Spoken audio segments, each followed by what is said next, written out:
मसीह में प्यारे भाइयों एवं बहनों, आप सबों का gospel of Jonah YouTube channel में हार्दिक स्वागत है। आइए हम प्रभु का धन्यवाद करें कि प्रभु ने आज का ये सुंदर समय हम सबों को अपने पवित्र वचन का मनन करने के लिए दिया है। आज के इस पवित्र वचन के माध्यम से प्रभु हमें बहुत से आशीष देना चाहता है। तो आइए आज के इस आशीष को प्राप्त करने के लिए हम विवाह भोज का दृष्टांत का मनन करते हैं। अगर कोई आपको अपने बेटे या बेटी की शादी में आमंत्रित करे तो क्या आप जाएंगे? बेशक आप जाएंगे। ऐसी शादी में शामिल होना किसी के जीवन का सबसे बड़ा पल होता है। आइए आज हम ऐसे ही एक विवाह भोज का दृष्टांत का मनन करते हैं जो प्रभु यीशु मसीह ने अपनी कुर्बानी के कुछ दिन पहले आराधनालय में दिया था। यह दृष्टांत हमें लूका रचित सुसमाचार अध्याय 14 15 पद से 24 में और मत्ती रचित सुसमाचार अध्याय 22 के 1 पद से 14 में मिलता है।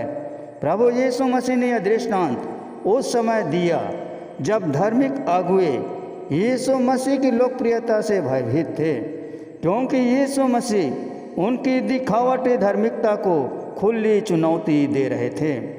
अपने पद और प्रतिष्ठा पर आँच आते देखकर धार्मिक अगुए यीशु पर दोष लगाने का अवसर तलाशने लगे। प्रभु यीशु को उनकी कपटपूर्ण योजनाओं का पता था। ऐसी परिस्थिति में यीशु ने धार्मिक अगुओं की ओर इशारा करते हुए और ऐसों पर परमेश्वर के अंतिम न्याय को प्रकट करते हुए विवाह भोज का दृष्टांत सुनाया। यीशु ने कहा, किसी राजा ने अपने पुत्र का विवाह के शुभ अवसर पर राजकीय भोज का आयोजन किया।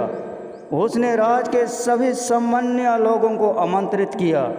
भोज के दिन राजा ने अपने सेवकों को भेजकर सभी आमंत्रित मेहमानों को पुनः सूचित किया कि भोजन तैयार है, वे निश्चित रूप से सम्मिलित हों। इन सभी आमंत्रित लोगों ने तरह तरह के बहाने बनाकर राजा के निमंत्रण को अस्वीकार कर दिया। एक ने कहा, मैंने खेत मोल लिया है और उसे देखने के लिए जाता हूँ। दूसरे ने कहा, मैंने 5 जोड़े बैल मोल लिए हैं और उन्हें परखने के लिए जाता हूँ। तीसरे ने कहा, मैंने विवाह कर लिया है इसलिए मैं नहीं आ सकता।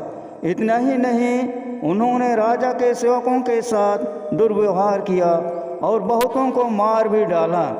राजा उनके इस अपमान से बहुत क्रोधित हुआ और अपनी सेना भेजकर उन हत्यारों को नाश किया।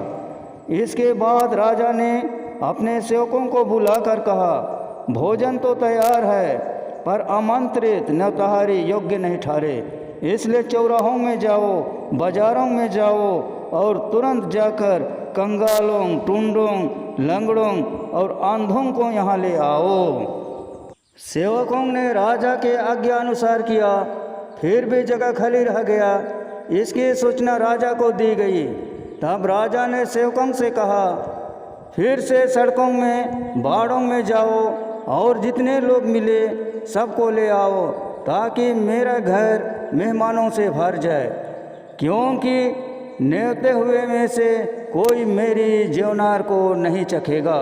और उन्हें ऐसे विशेष वस्त्र पहनने को दिए गए जिससे उनकी दयनीय स्थिति राज वस्त्रों से ढांक जाए और प्रकट न हो। इनमें एक व्यक्ति ने राज वस्त्र पहनने से इनकार कर दिया और वह राजा के क्रोध और दंड का भागीदार हुआ। जिसने वस्त्र नहीं पहना वह ऐसे स्वधर्मी और हठीले लोगों की ओर इशारा करता है जो यह सोचते हैं कि स्वर्ग राज में प्रवेश उनका अधिकार है। इसके लिए उन्हें पश्चाताप या प्रभु यीशु मसीह के बलिदान की कोई आवश्यकता नहीं है। इस दृष्टांत के द्वारा प्रभु यीशु मसीह ने प्रकट किया कि परमेश्वर चाहता था कि इस्राएल की चुनी हुई प्रजा को वह उनकी प्रतिज्ञा के अनुसार अपरंपार आशीषों से भरपूर करे, परंतु उन्होंने परमेश्वर को ठुकराया। बार बार वे अन्य देवी देवताओं की ओर फिरे।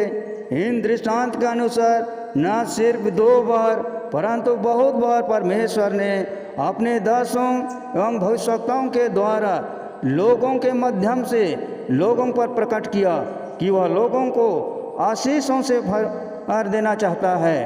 उसकी ओर से सब तैयारी है। लोगों को सिर्फ उनके आमंत्रण को स्वीकार करना है। परमेश्वर के लिए हाँ और शैतान के लिए ना कहना है। परंतु लोगों ने परमेश्वर के आमंत्रण को ठुकराया, उसकी दया और अनुग्रह को तुच्छ जाना। उन्होंने परमेश्वर के आमंत्रण को ठुकराने के लिए तुच्छ सांसारिक बहाने बनाए।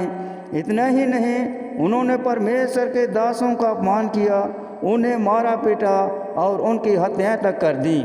ऐसे लोगों का परमेश्वर का न्याय प्रकट होता है। वह ऐसे लोगों को दंडित करता है। परमेश्वर के धीरज की सीमा है, उसके बाद उसका कठोर दंड है। इस्राएलियों ने न सिर्फ नबियों का अनादर किया बल्कि उन्हें मरवाया भी था। उन्होंने प्रभु यीशु मसीह को भी तुच्छ जाना।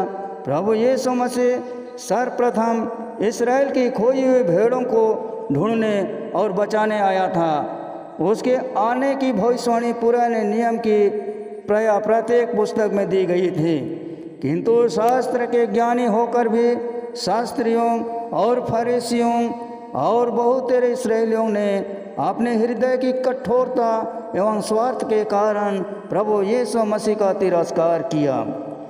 इस्राएलियों के कठोरता के कारण यीशु मसीह ने सामाजिक रूप से तिरस्कृत एवं नैतिक रूप से पतित लोगों के बीच प्रचार किया। उनके प्रचार के कारण बहुत तेरे महसूल लेने वालों, डाकुओं, वेश्याओं, कंगालों, अंधों, बहरों आदि ने उस पर विश्वास किया और उन्होंने अपने हृदय में स्थान दिया और यह परमेश्वर के स्वर्गीय राज के भागीदार ठहरे। परमेश्वर का आमंत्रण संसार के सभी वर्गों के लोगों के लिए है। प्रभु यीशु मसीह ने संपूर्ण मानव जाति के पापों की क्षमा के लिए अपने पवित्र रक्त के द्वारा कीमत अदा की है। प्रभु यीशु मसीह के द्वारा उद्धार मुफ्त में सभी लोगों के लिए उपलब्ध है। केवल यीशु मसीह को व्यक्तिगत मुक्तिदाता करके स्वीकार करने के द्वारा ही उद्धार संभव है। जो कोई प्रभु यीशु मसीह को ग्रहण करते हैं, परमेश्वर उन्हें धार्मिकता के वस्त्र पहनाता है। ये वस्त्र प्रकट करते हैं कि उन्होंने पश्चाताप किया और उनके पाप प्रभु यीशु मसीह ने क्षमा कर दिए हैं। लूका 15:22 के अनुसार इन धार्मिकता के वस्त्रों के बिना हम परमेश्वर के राज में प्रवेश नहीं कर सकते। इस दृष्टांत के माध्यम से हम क्या व्यवहारिक और आत्मिक शिक्षा प्राप्त कर सकते हैं। सबसे पहले अन्य जातियों के साथ साथ परमेश्वर निश्चित रूप से मसीही परिवार में जन्मे कलीसिया से संबंधित लोगों को स्वर्ग में प्रवेश करने के लिए आमंत्रित करता है। उसके आमंत्रण को सुनहरा अवसर जानकर स्वीकार करें, अपने पापों से सच्चा पश्चाताप करें, प्रभु यीशु मसीह को मुक्तिदाता स्वीकार करें और उसी की शिक्षा के अनुसार ऐसे मार्ग पर आगे बढ़ें जिसकी मंजिल स्वर्ग है, अनंत जीवन है और इस संसार में परमेश्वर की अपरंपार आशीषें हैं। साथ ही परमेश्वर हर जाति, कुल और देश के लोगों को भी निमंत्रण देता है और समानता से स्वीकार करता है। दूसरी शिक्षा, परमेश्वर के दासों की चुनौतियों को हल्की बात ना जाने, उनका अपमान ना करें बल्कि आत्म अवलोकन करें। मत्ती अध्याय 7 के 14 के अनुसार चौड़े मार्ग को छोड़कर संकरे मार्ग पर आगे बढ़े, क्योंकि यही संकरा मार्ग जीवन को पहुंचाता है। स्वधर्मिक होना त्रासदीपूर्ण है। हो सकता है हम अपने इर्द गिर्द दुष्ट, भ्रष्टाचारी, व्यभिचारी एवं अन्य बुराइयों से भरे मनुष्यों को देखकर स्वयं को धर्मी एवं पाप रहित समझने लगे, परंतु जब हम स्वयं को परमेश्वर की पवित्रता और उसकी महानता के सामने देखते हैं, तब हमें अपनी निम्नता और पापमय दशा का एहसास होता है। हमें स्वयं से प्रश्न करना है कि क्या हमने परमेश्वर के आमंत्रण को स्वीकार किया है या ठुकरा दिया है। हम सिर्फ जन्म और कर्मों के आधार पर ही स्वर्ग राज में प्रवेश को अपना अधिकार समझने के धोखे में नहीं हैं। हमारा सच्चा पछतावा हुआ है या नहीं? परमेश्वर का आमंत्रण संसार के सभी लोगों के लिए है, परंतु चुने हुए बहुत थोड़े हैं। हम स्वयं को किस श्रेणी में पाते हैं, इस बात पर गंभीरतापूर्वक विचार करना चाहिए। इन बातों पर हमारे उद्धारकर्ता प्रभु यीशु मसीह हम सबों को बहुत से आशीष प्रदान करे। आमीन। दोस्तों, आज का ये शुभ संदेश सब लोगों को कैसा लगा? अच्छा लगा तो इस वीडियो को अधिक से अधिक अपने दोस्तों को शेयर करें, लाइक करें और चैनल को सब्सक्राइब जरूर कर दें। धन्यवाद।